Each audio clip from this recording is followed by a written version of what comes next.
तर मित्रांनो, मुंबईत आल्यावर एखाद्या सामान्य माणसाची, स्ट्रगलर पोराची जेवणाच्या बाबतीत कशी हालत असते ते मी तुम्हाला या आधीच्या व्हिडिओमध्ये म्हणजेच आपल्या मुंबईच्या वारी या सिरीज मधल्या 20व्या व्हिडिओत सांगितलंय. आता इथं आल्यावर मी माझ्या जेवणाची सेटिंग कशी लावली ते सांगतो. त्यापूर्वी मित्रांनो, मी प्रज्वल ढगे आणि मी घेतलंय 30 दिवसांचं चॅलेंज. या 30 दिवसात माझ्या मुंबईतल्या सुरुवातीच्या दिवसात काय काय घडलं याच्या इंटरेस्टिंग स्टोऱ्या मी तुम्हाला सांगतोय. आजचा दिवस आहे 21वा. मुंबईत आल्यावर माझ्या जेवणाची लयच परेशानी सुरू होती. म्हणजे इथल्या भाजीला नाव नसलेलं जेवण खाऊन खाऊन पार उबून गेलो होतो. चिकन बिर्याणीचाही कंटाळा आला होता. आपल्या मराठवाड्याकडे कसं काळ्या मसाल्याचं एकदम झणझणीत जेवण असतंय. वांग, कारलं, शेपू, पालक अशा दर्जेदार भाज्या असतात. मुंबईत मात्र चित्रच वेगळे. इथं वांग्याच्या भाजीत शेवगा आणि शेवग्याच्या भाजीत पालक असं काही बाई असते. घर सोडून मी पहिल्यांदाच मुंबईत आल्यानं अशा भाज्या खाऊन खाऊन डोकं पार बोंद पडायची वेळ आली होती. विशेष म्हणजे पोटही भरत नव्हतं, त्यामुळे वेगळीच चिडचिड असायची.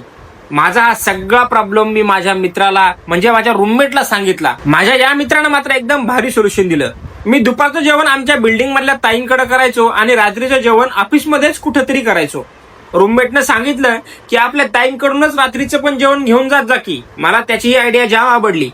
पण ताई मला एकाच वेळी 2 डबे द्यायला रेडी होतील का याची मला जरा शंकाच आली. कारण जेवण चांगलं असल्यानं त्यांच्याकडे अगोदरच भले बक्कळ डबे होते.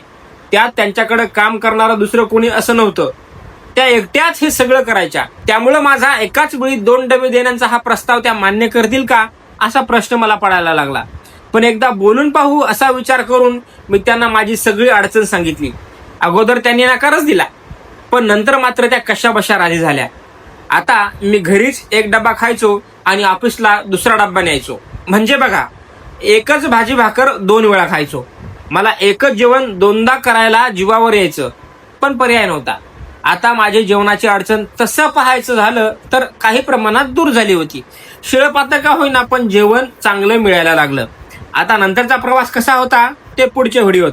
तोपर्यंत आपल्या व्हिडिओला लाईक मारा, शेअर मारा. टाटा, बाय बाय.